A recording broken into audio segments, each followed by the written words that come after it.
So thanks everyone for joining us this morning. Obviously massive thanks to Chris for being with us. For those of you that don't know me, my name is Barry Cranford. I'm one of the organisers of the London CTOs. So I'm not a CTO myself. I run a tech recruitment company called RecWorks. So we've been on a mission at RecWorks for the last 12 years to find ways that recruitment can be a force for good in the tech industry beyond just getting people jobs. And that's specifically around learning and mentoring and career development and that kind of thing. So put simply, if people want to learn something and we can find other people that are happy to share, then we want to make those connections. And that can be on a group basis, like today, like this morning, or on a one-to-one level. So a great example of what we do is Meet a Mentor. We've organized almost, in fact, over now 2,500 introductions, one-to-one introductions through this community. It's all free, so if you're happy to help out more junior CTOs, or you are a more junior CTO looking for a senior, then feel free to sign up. So it's all powered by revenue from recruitment. We don't make any money from anything that we do other than the relationships that we build off the back of it.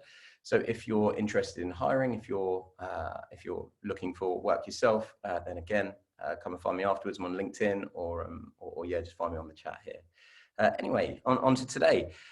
So today happened because we've had a few CTOs reach out recently and ask about LinkedIn and personal branding and what they should be doing. And we're also working with a few people that are looking to cross over into the fractional CTO work and interim CTO work and wondering how they can rebrand themselves in that way. Chris is somebody that I came across a good few months ago now.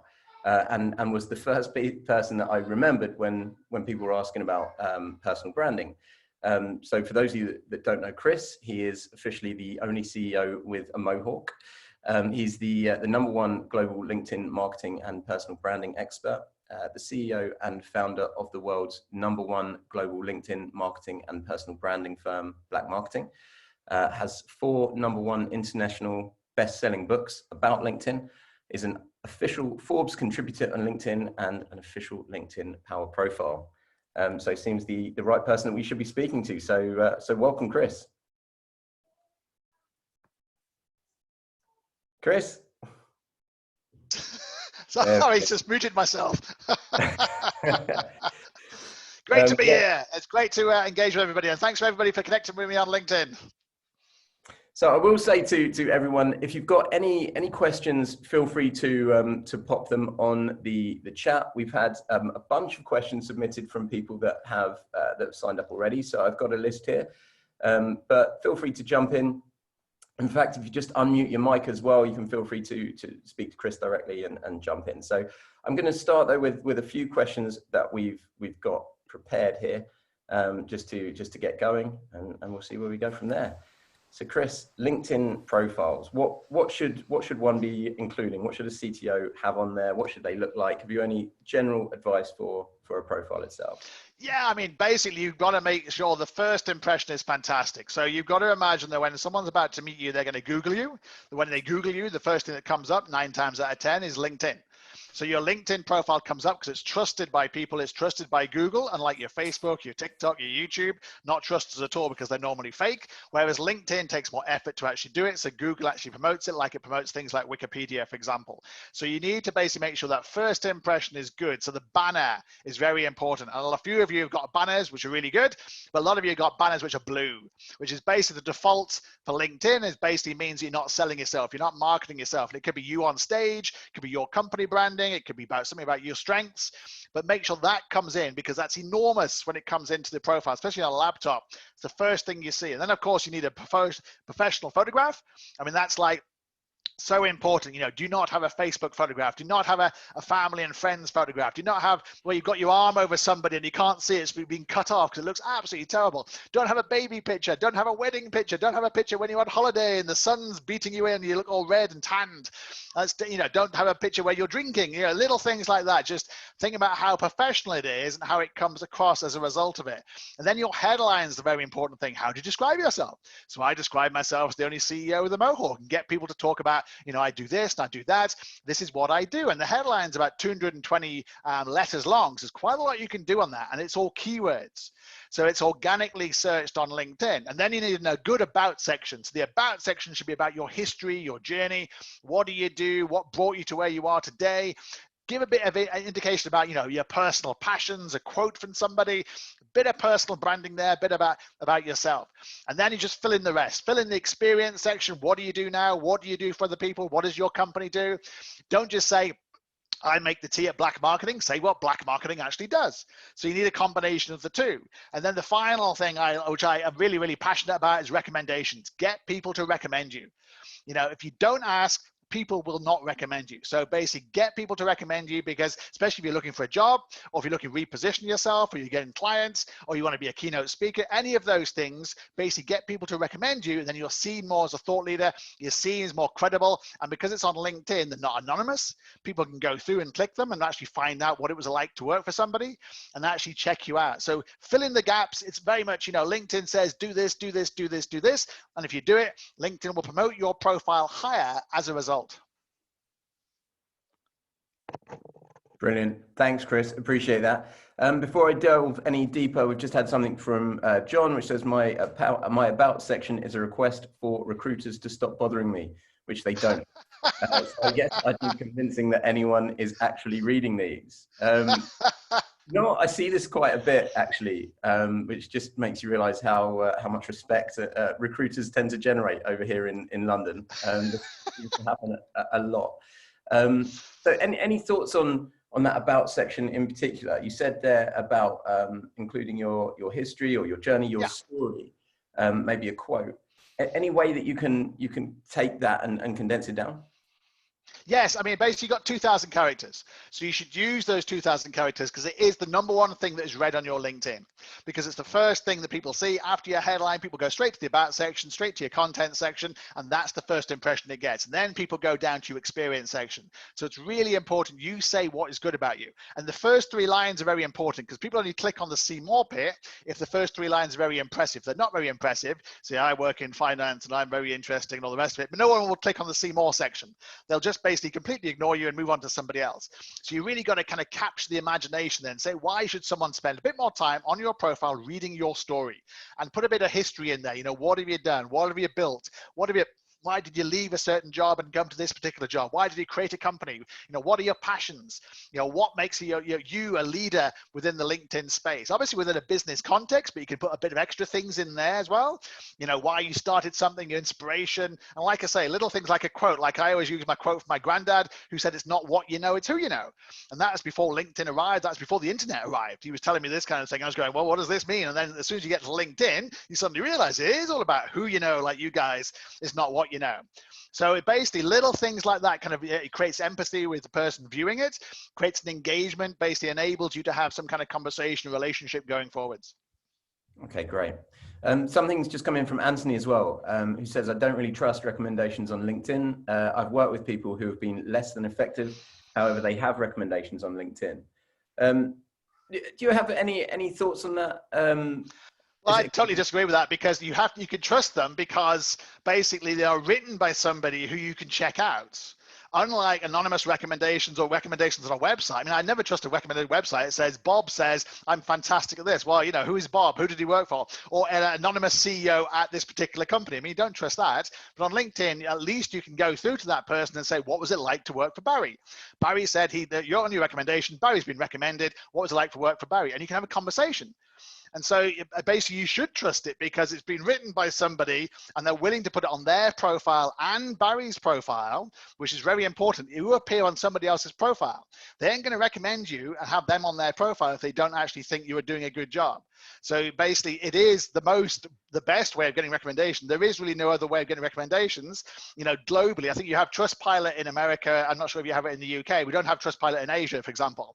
But so LinkedIn is kind of global in terms of where do you get recommendations and how can you check them out as well. You need to be able to go through to that person, ask somebody about that person they recommended.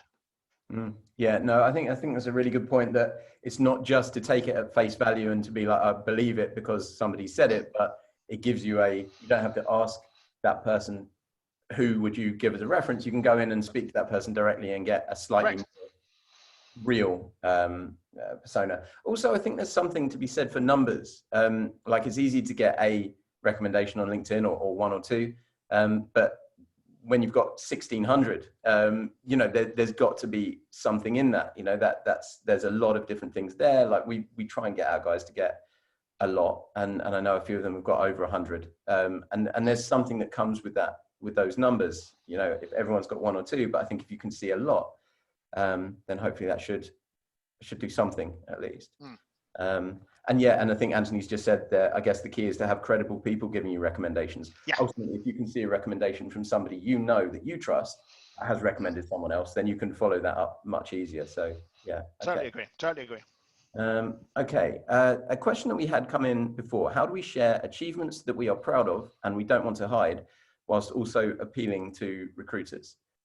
So how do you, I guess, how do you get that out there and take the things that you've done? I mean, the best thing to do is actually do a post about it, and don't do a humble brag. I hate humble brags. Oh, I humbly think I'm the best person in the world for doing this. It's like you just come across as a bit of a dickhead if you do that. Basically, just say you're good at doing something. This is why you're good at doing something, or you won an award for doing something, or it's a great achievement, or you won a client, or you built a business, or you just sold it for $1 billion, and actually tell a story about it. Don't do like a big boast and basically don't back it up. Actually say, this is what we did, this is how we built it, and thanks to X, Y, and Z for backing us up and supporting us in doing that.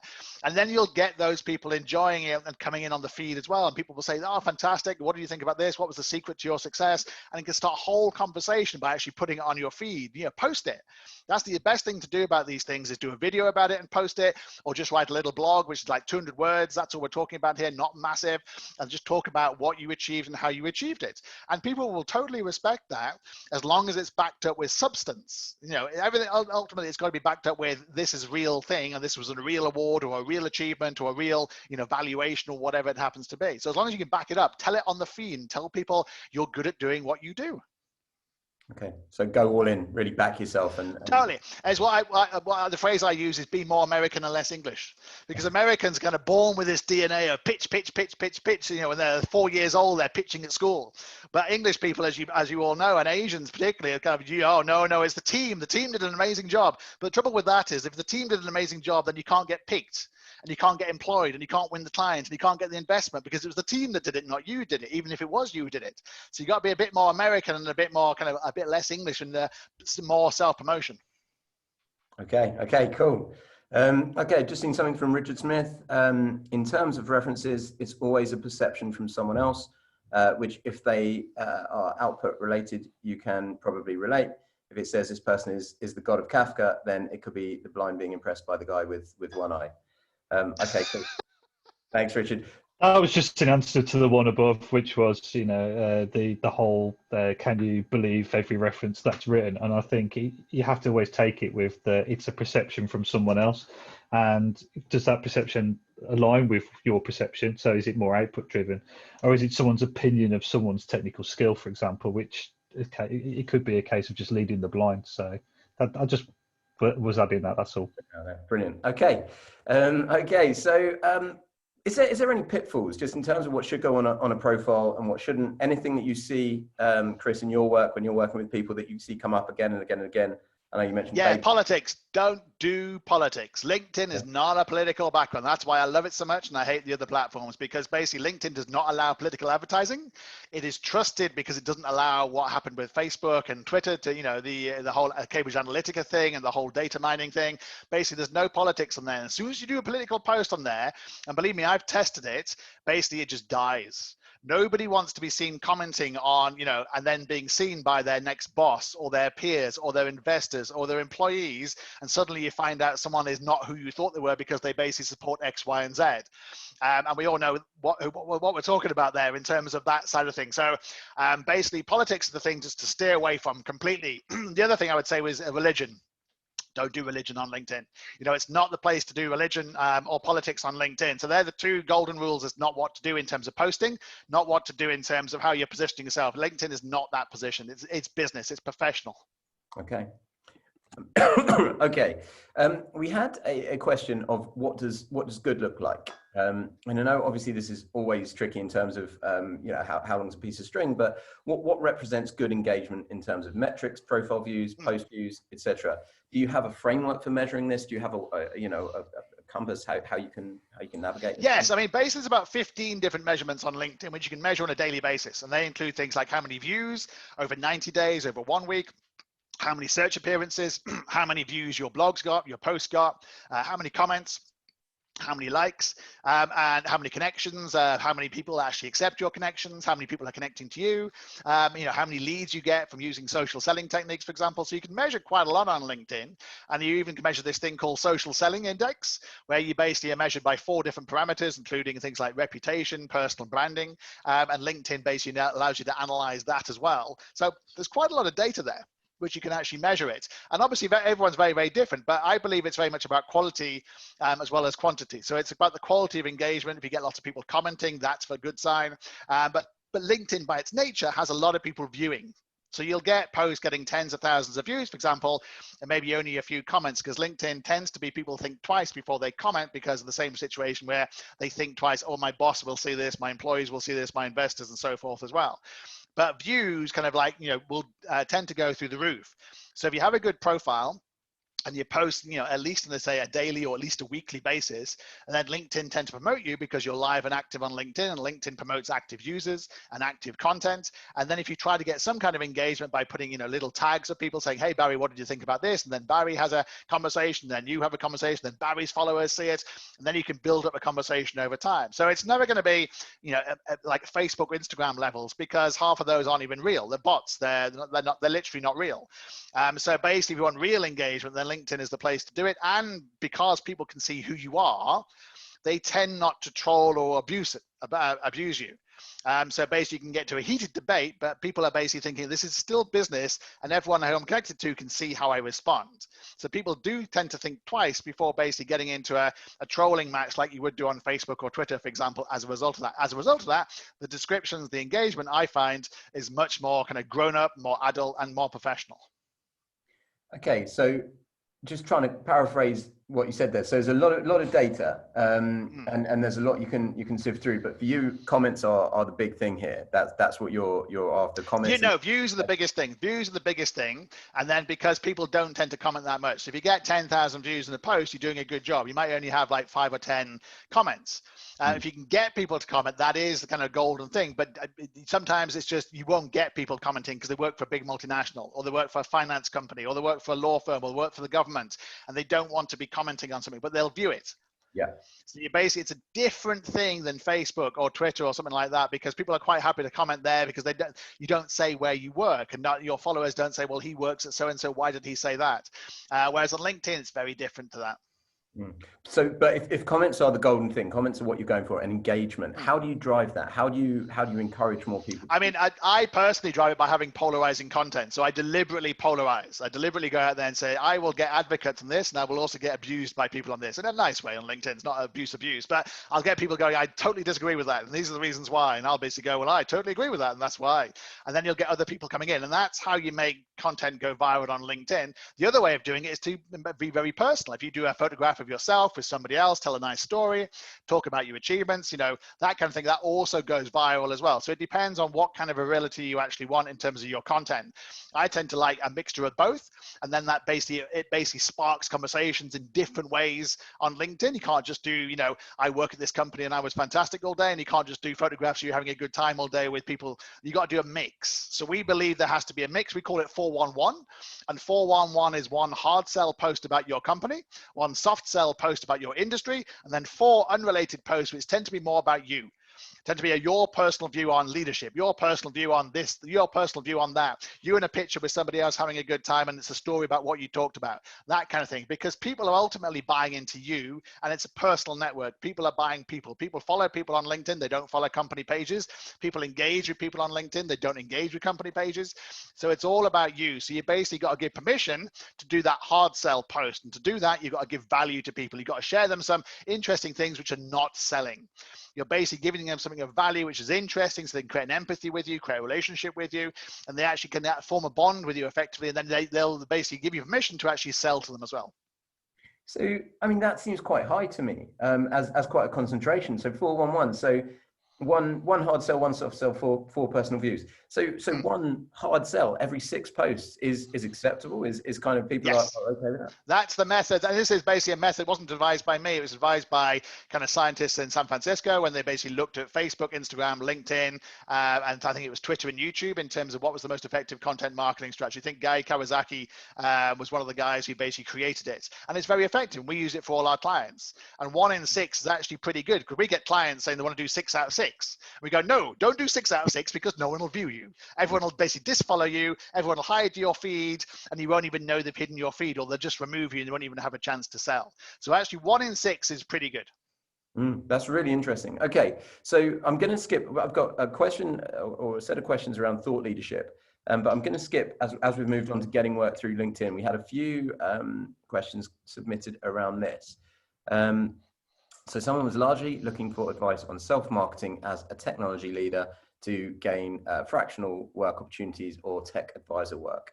Do you have any direct thoughts on that at all? Yeah, I mean, there's a couple of things there. We help leaders like this basically elevate their thought leadership. So as soon as we do your personal branding, so you sort out your profile with some keywords in there, for example, saying what your expertise is. And this is where your about section says very important about tell your story. Why should someone employ you?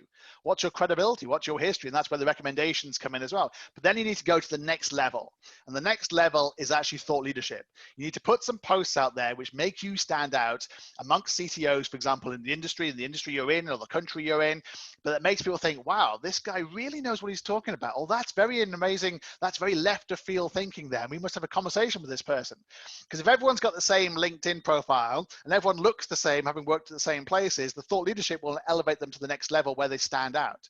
So I think thought leadership, and it could be, 1 post a week, one actually detailed, thought-provoking post a week or a video a week, for example, talking about an interesting perspective that someone who might employ you might also then say, oh, that's interesting. That affects our industry. And he's got that perspective. That's a refreshing way of looking at it. And that will make you stand out. Don't underestimate how much thought leadership and content actually makes you stand out on LinkedIn.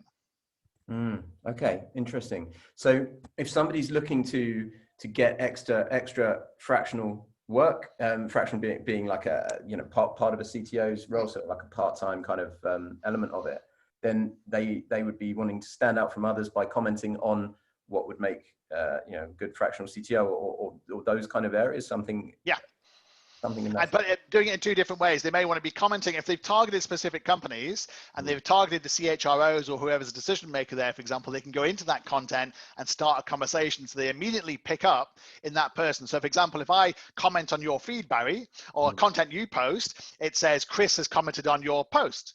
And then you say, who is this Chris bloke? And then you basically go to me, have a look at my profile and think, oh, that's interesting. And then it's some of the thought leadership there as well, whereby you're putting some opinions out there, you're basically acting as a leader, then that basically makes you stand out. So you're engaging with the community, you're basically contributing to that, but you're also putting your own thoughts out there and setting the agenda. And obviously as a CTO, you're going to be setting the agenda. Really interesting and sort of obvious and common sense when you think about it, but yeah, it's so interesting. No one does it. Yeah, 1% of people do it. Literally 1%. There's another kind of fraction on LinkedIn called 1990, which is basically 1% of all people on social media across the board actually create. 9% of people like and comment, and 90% of people do nothing. They just view. Hence why the views are so important. But you can't get the views without the 9%. So you need to influence those 9%, and you want to be the 1% because the 1% dictates all content across all social media. So interesting. It's another world, isn't it? If you're not used to it, it's all another world.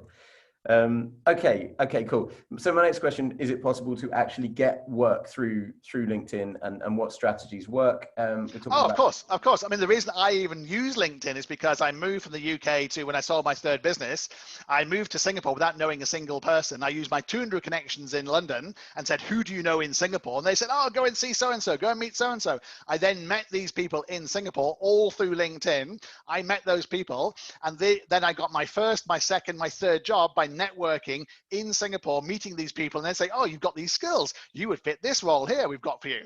Or we will create a role for you. We need someone who do that. And that's fantastic. So I got 3 jobs by networking through LinkedIn of jobs which were not advertised that I created by meeting people, and all through LinkedIn. And that's the whole point of LinkedIn. Half the jobs actually are not advertised. You've got to go and meet people. You've got to network. And the thought leadership part of that, but also connecting with people, engaging with people, reaching out to people. You know, we reach out for some of our clients who are looking for jobs. For example, they say, I want to meet the top 100 CEOs of these companies in this particular country. And we will then reach out to that person and say, hey, can I buy you a beer? Can I buy you a coffee? Can I have a conversation with you? I'm really keen to kind of get your views on my my brand positioning, or my job prospects, or my career, or what do you think about this? And then just go and meet them. And then, then you work your magic face to face. Then it's about your personality. Then it's about your personal branding. Then it's about your achievements. Then it's down to you. But LinkedIn can be the catalyst to actually create that meeting. Yeah. Okay. Yeah. Can see how easily there. Is there anything else? I've had a bunch of other questions come through on the chat that I'm going to come to in a second. But is there any? Or there are. I'm being continuously hit these days, as I'm sure everyone is, by these automated strategies. I would like to connect with you, as we know similar people, and the second you connect, you get this automated email, and then another one, and then another one. Is there anything you can talk about around these automated strategies? Do they work? Yeah, I mean, we don't advise doing it. I mean, we basically employ humans. We don't do any automation. There's 2 reasons for that. 1, because people are annoyed, exactly what you just said. 2, because it comes across as fake. So, for example, I deliberately set up my email, my LinkedIn, so I can spot a fake person, because they will say, "Dear Chris J. Reed Mohawk," because I've got that in my first name. So they're not saying "Dear Chris" or "Hi Chris." They're actually using exactly, because the machine is just taking that out and putting it. And you get hilarious ones, like, for example, I'm a Forbes contributor, so I sometimes put that at the top of my experience. So this machine basically says, "Dear Chris J. Reed Mohawk, we'd like to talk to you about Forbes content marketing." And clearly I'm not working for Forbes. I'm saying I'm a contributor to Forbes. I put a column out there. I'm nothing to do with their marketing, their branding, their advertising, but because it's automated, it comes across as really fake. So the other reason not to do that is because basically LinkedIn actually send you to LinkedIn jail if you do that. So LinkedIn jail is where you have to put an email address in a connection, and you get put into LinkedIn jail if you send out too many things in one go, and LinkedIn sees that it's part of a kind of an automated platform. And basically you get too many people saying, "I don't know this person." So we get too many "I don't knows," then LinkedIn put you in LinkedIn jail. And that's, a lot of people use some of these automated platforms and basically get put in LinkedIn jail as a result of it. So don't use an automated platform. Can I just confirm then from that, you're saying only ever do things personally, don't automate at all with Correct. Okay. Apart from content sharing, the only exception to the rule is content sharing. I use Buffer, for example. So I create content, but because I don't want to, necessarily, I'm talking to you guys now, but I'm posting now. So basically I've scheduled posts at specific times, the day and night, when I have meetings or presentations, for example, or I'm out, a drink or whatever.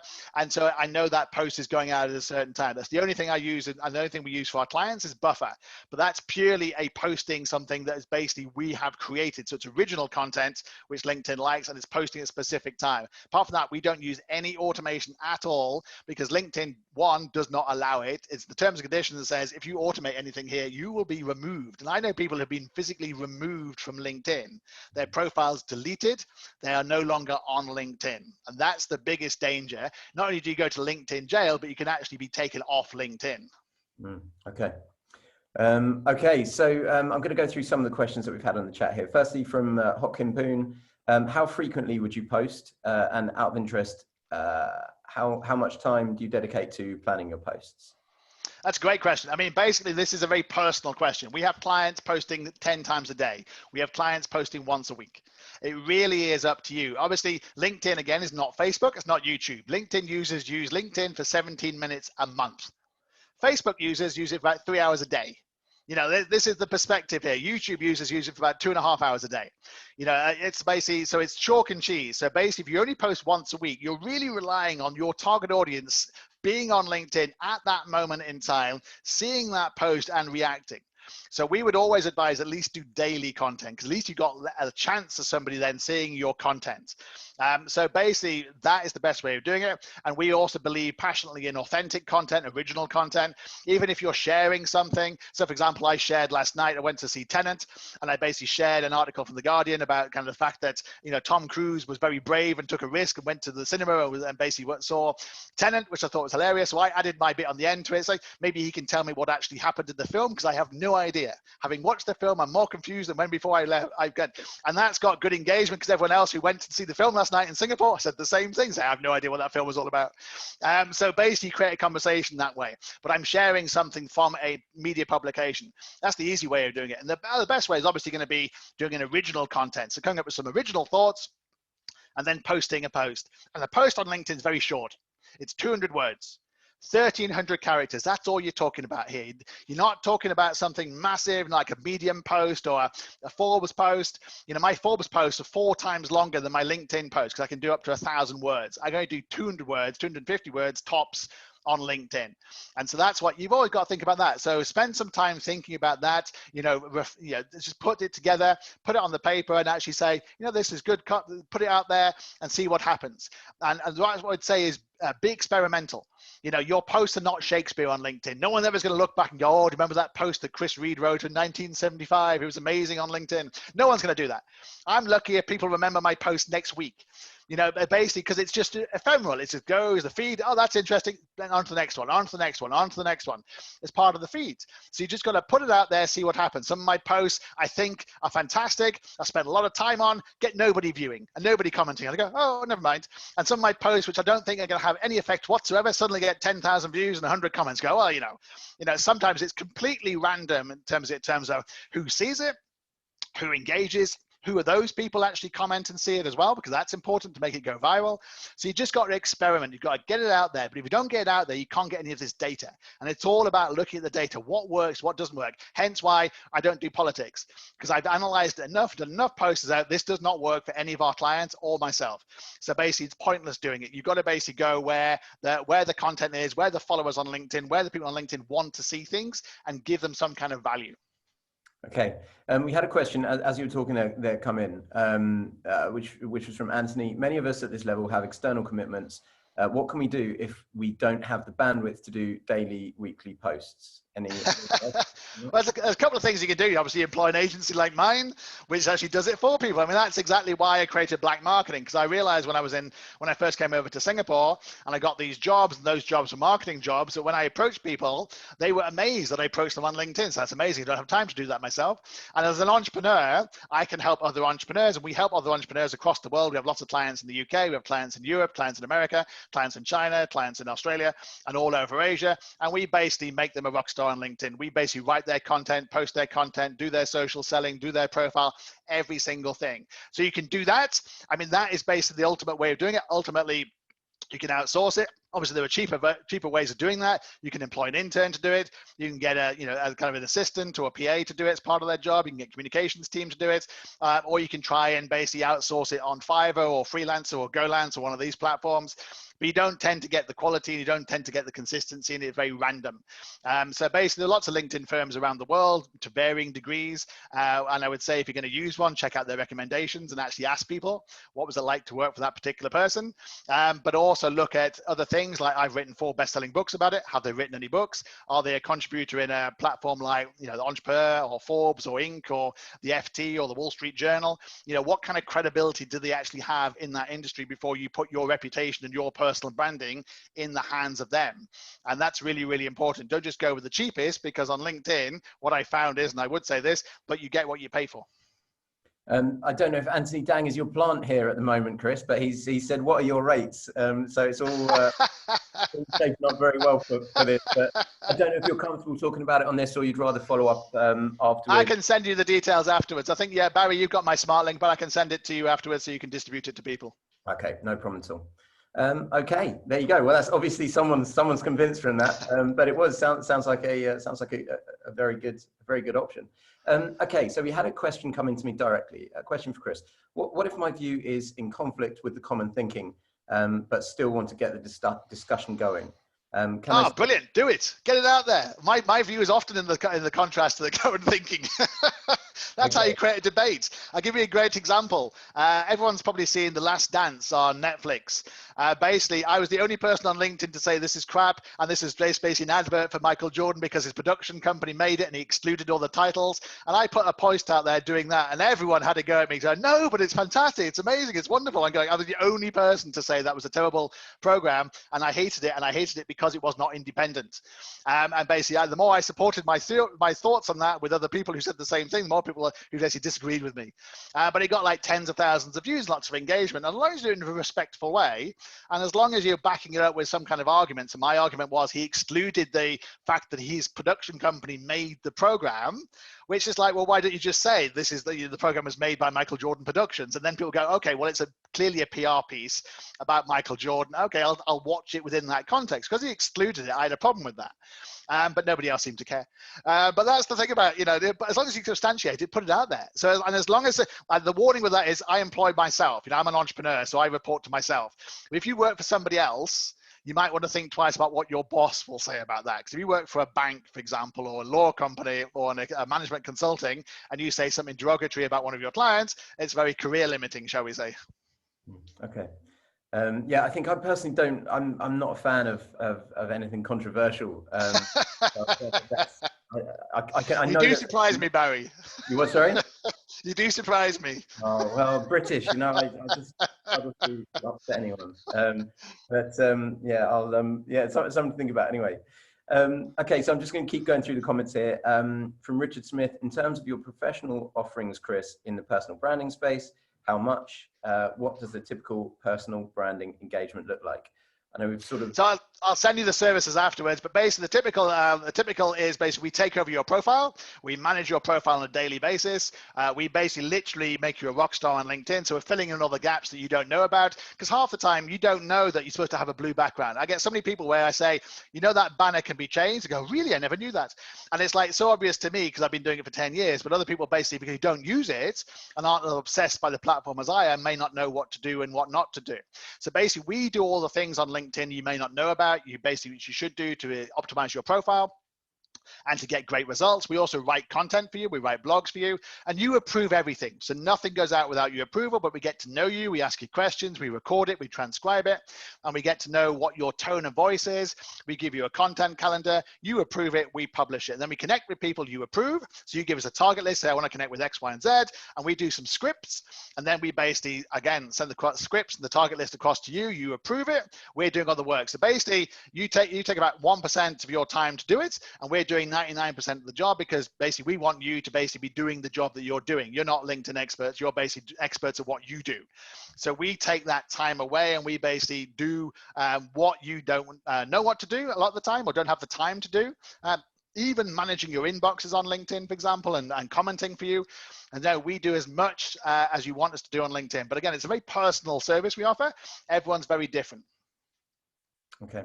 Okay, so for those that are happy to do it themselves, then I've had a comment here from Anthony, another from Richard. Firstly, from Richard, how do you find content to post on? So my LinkedIn feed is usually packed with irrelevant stuff, and as I scroll down, my browser dies.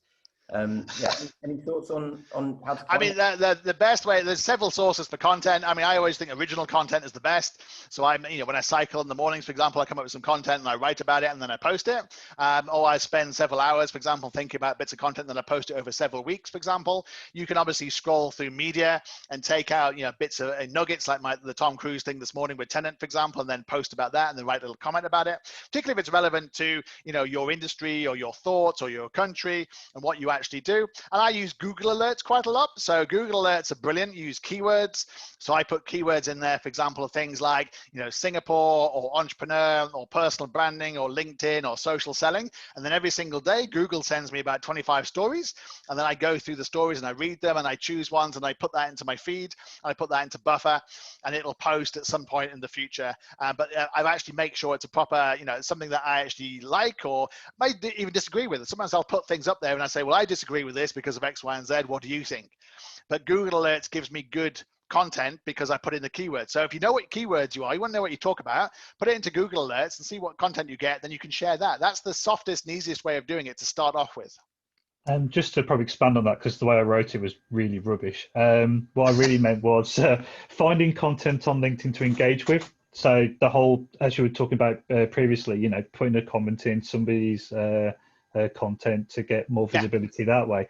So it was more about trying to find relevant content on LinkedIn, because I scroll through and I pity people who are probably connected to me because they probably just see my crap, to be honest. But you know, it's just trying to find that those relevant bits where, you know, whereby posting I could add value. I mean, is there a better way of getting, you know, visibility of more relevant content in LinkedIn? Yes. Okay. So there's two. Sorry. So yes. So now I understand your question a bit better. There's two different ways of doing that. One is to basically, you know, the bit on LinkedIn where you can actually say hide this. I don't want to see this kind of content anymore. That's a great way of doing it. So for example, when Trump started coming on to LinkedIn, for example, every single Trump post I saw from an American, I would basically report it to LinkedIn and say, I don't want to see this anymore in my feed. And sure enough, I don't get anything about Trump in my feed anymore, because basically LinkedIn goes, okay, he does not want any of this, exclude it all. So that's one way of doing it. The second way is to use the Sales Navigator platform. So the Sales Navigator platform is one of 3 premium platforms on LinkedIn. There are 3. There are Basic, Recruiter, and Sales Navigator. I use Sales Navigator, or my clients use Sales Navigator.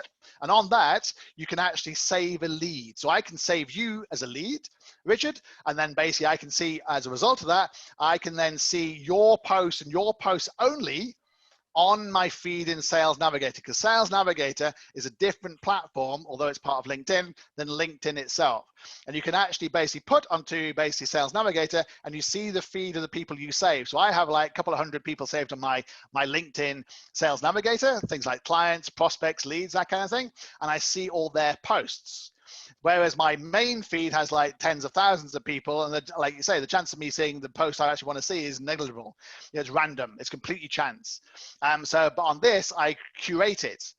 So that's the definitive way of actually doing it, to make sure you only see the people you actually want to see, and then you can like it, you can comment, and you can basically engage, and they don't know you've saved them either. It's a great way of social selling. You can save it. I actually won a client the other day by continuing to basically comment on one person's posts, and he said, well, Chris is being fantastic. Chris does this, and Chris is always commenting on my things.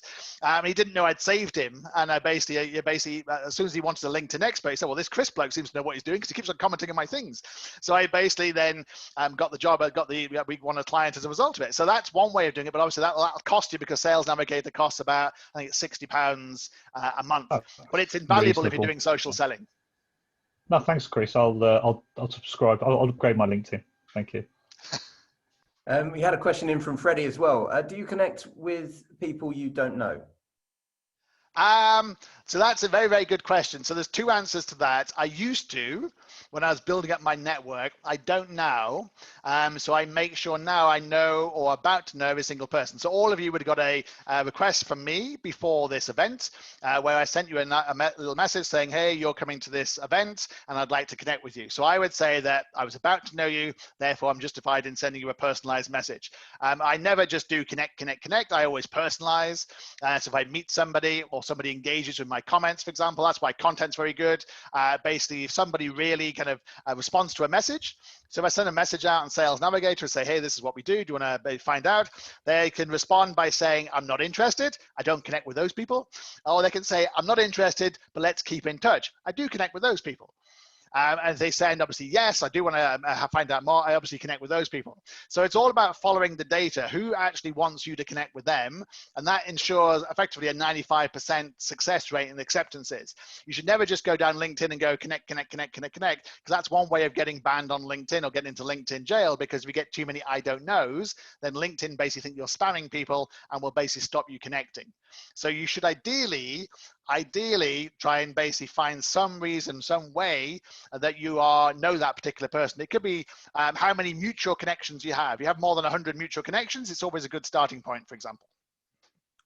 Sorry, if I can ask, so what about the other way around? What if people try to connect with you and you do not know them? What is your rule for accepting them or rejecting them? So that's a great question as well. My rule and my client's rule are that if they fulfill the criteria of our basically of what the client has said. So if a client only wants to connect with CTOs, for example, and you're basically connected, being hit by people who are in marketing from Australia, and you want to connect with CTOs in England, then obviously you shouldn't connect with that person. And we actually have a rejection script.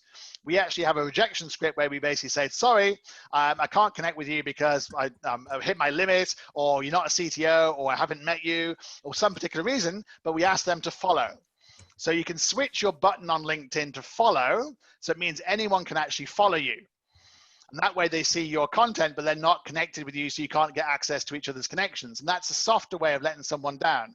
But we normally say no to at least half the people who try and connect with people, because at the moment, particularly, people are just after, you know, I'm from India or China or Australia or America, I need a job kind of thing. You know, can you help me? And it's like, well, no, I can't. And, you know, you're in completely different zone to me in terms of what I do and profession. So basically, you should never accept anybody, partly also because the LinkedIn algorithm has to be taught. So if you accept everybody, LinkedIn doesn't know who to suggest to you. Whereas if you basically say, I only want to target CEOs or CTOs or CIOs, for example, in multinationals in the UK and America, for example, then LinkedIn will start suggesting you to those people and those people to you. So you've got to teach the LinkedIn algorithm basically what to do and what not to do. And you only do that by saying no to the wrong people. Thanks, Chris. We've had a few microphones go unmuted, and Kaiser's posted a question as well. Kaiser, I'd like to invite you to ask a question now.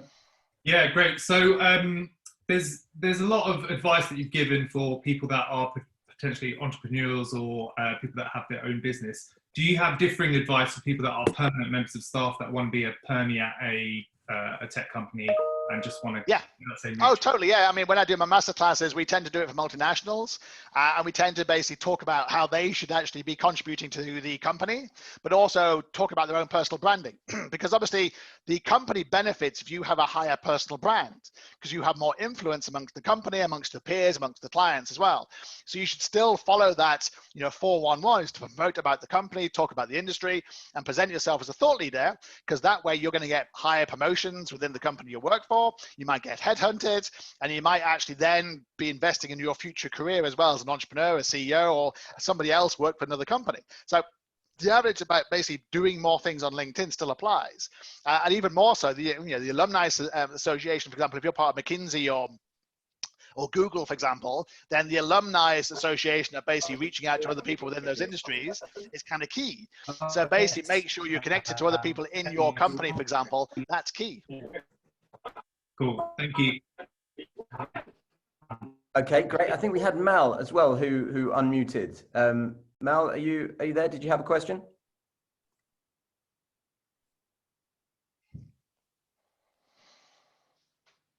No, maybe not. Okay. If he is, he's talking to himself because it's still muted. We can't tell because your camera's not on. Oh, potentially. Oh, Mel, well, feel free to unmute if you did have a question. Rachel's just unmuted as well. Rachel, did you have a question?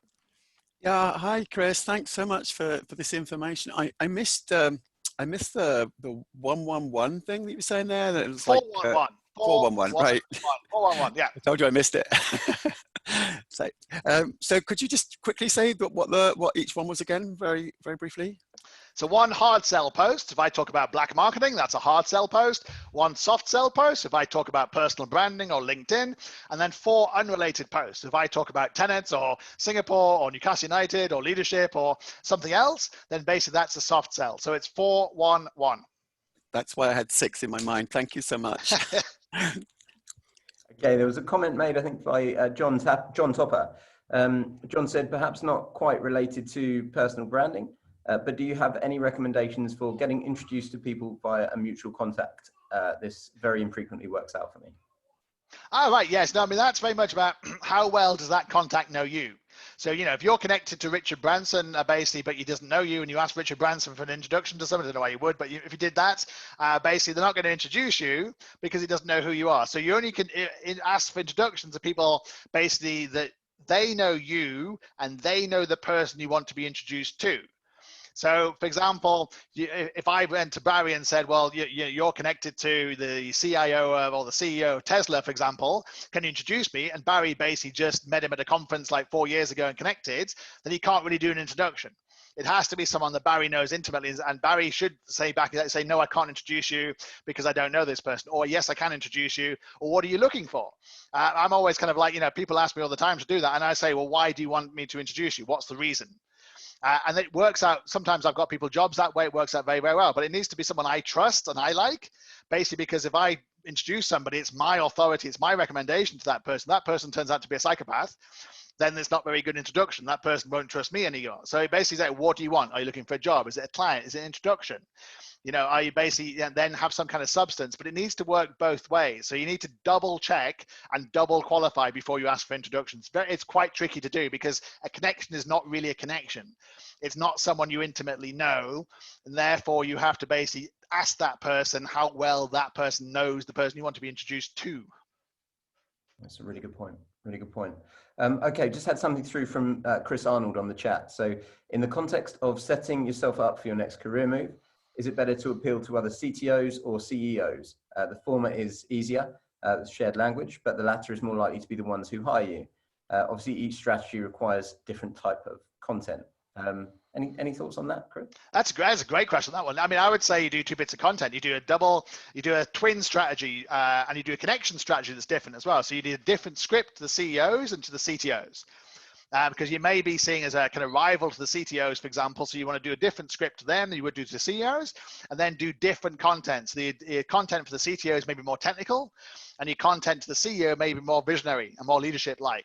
So then you can adapt it quite easily, but as part of your 411, do different bits of content on a daily basis to attract a different kind of target audience.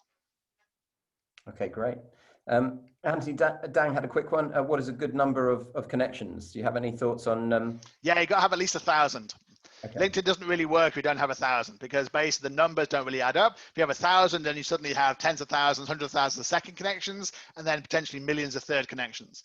And that's how LinkedIn tends to work. So basically, I tend to work by getting to C-suite in places like where I do business. So I tend to get C-suite in places like New York or San Francisco, London, Zurich, Frankfurt, Stockholm, Shanghai, Hong Kong, Singapore, and Sydney, for example. And I won't basically necessarily go for the same kind of people in places like India or basically other places where I don't necessarily do any business.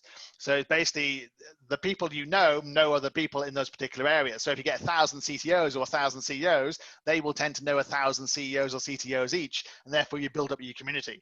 And that way you can quite dominate. I mean, we have one of our biggest target audiences is actually in Zurich.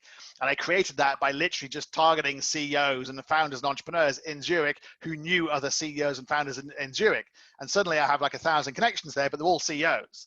And they know every single other CEO in Zurich. So I basically can get to every single CEO in Zurich by my 1,000 connections. And that's the way you have to use LinkedIn. First, second, third connections.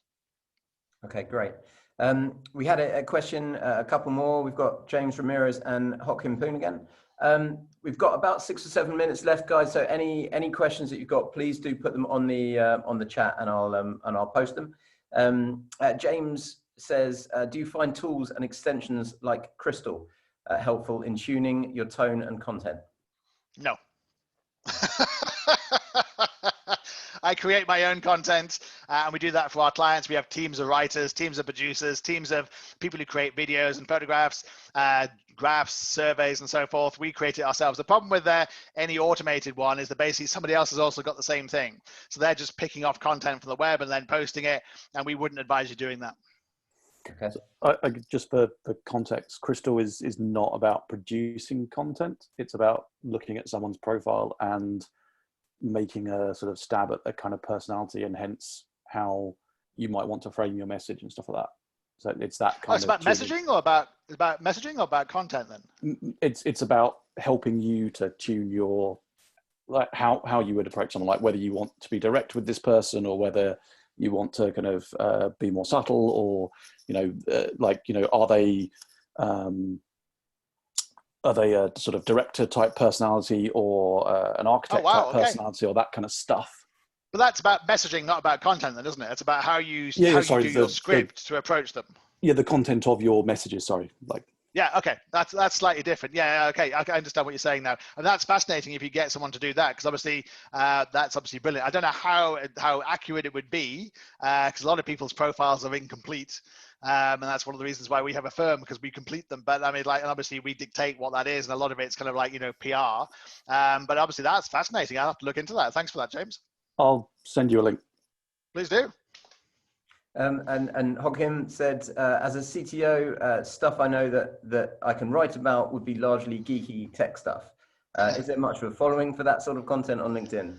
Yes, I mean, we've worked for clients and their posts, I don't understand them, but they get thousands of views and content. I was like, oh, that's amazing. It resonates with that particular audience. And that's what LinkedIn's all about niche, about niche, about niche. It's about data, it's quality. It's not about having millions of views and millions of likes like Instagram or Facebook. If you can basically appeal to other people who know that what you're talking about in terms of that specific ideas and tech, then that you've achieved your goal, you've achieved your game. So that's what LinkedIn's all about. It's about niching out where you want to appeal. So yes, go for it. Absolutely go for it. Okay, great. Just one quick one. What are the differences in profiles for perm versus interim consulting profiles? So this was a question submitted. Again, we talked about how there's a few CTOs that are now looking at branching into tech advisory work and that kind of thing. Do you have any thoughts on somebody? And I think this is probably transferable across any industry, CTO, CEO, anybody that's looking for the difference between permanent employment and more of a freelance portfolio style career. Do you have any thoughts on how you should position yourself differently, or any changes you should make within your Yes, I mean, the good thing there is that LinkedIn allows you to add more experiences down there. So we work with lots of clients who have portfolio careers, for example, or are investors or leaders or CEOs of lots of companies. So you list them down on your experience section, and then you basically, this is why the about section is very important. You talk in the about section about what you've done, how you've done it. Oh, I invested in this company, or this company is a non-profit, or I helped somebody out in this company, or I'm a co-founder of this company. And then you tell a story about why you've invested in these companies and why you're a leader in this particular area, for example. And that's quite key in terms of getting your story across, getting your message across, getting your personal branding across. Then people can look down at your experience and go, oh, he's CEO of that one, he's CTO of that one, he's CIO of the non-executive directorship of that one. That's interesting. And you're building up a story about your credibility. So that, and then of course, content should reflect that as well. If you're in, a non-executive director of 4 different companies, then your content has to reflect those 4 different industries as well.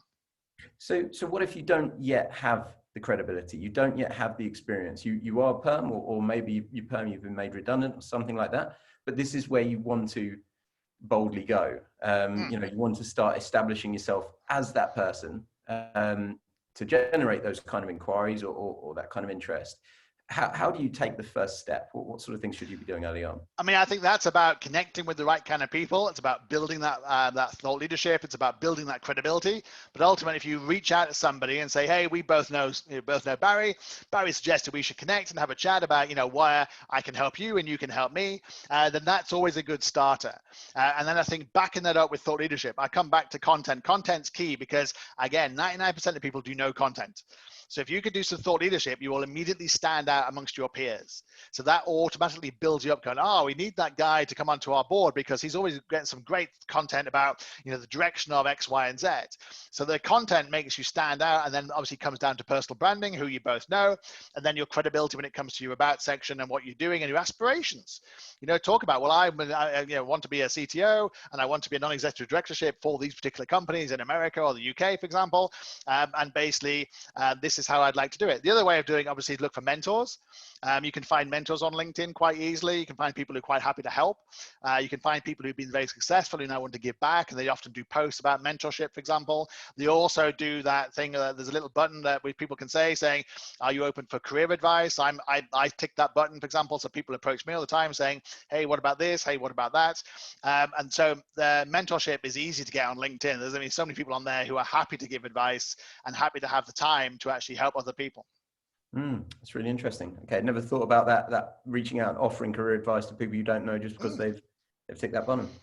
Oh, I mean, I do all the time, especially now, because I mean, I saw a post the other day, for example, one of my friends, he's been made redundant, and he was basically posting and he was tagging all the HR directors, all the companies, said, stop doing that now, because that just looks so desperate. I said, look, the better way of doing it is to reach out to them individually and say, hey, we both know so-and-so, this is my credibility, can I meet you for a coffee to discuss my, my career aspirations?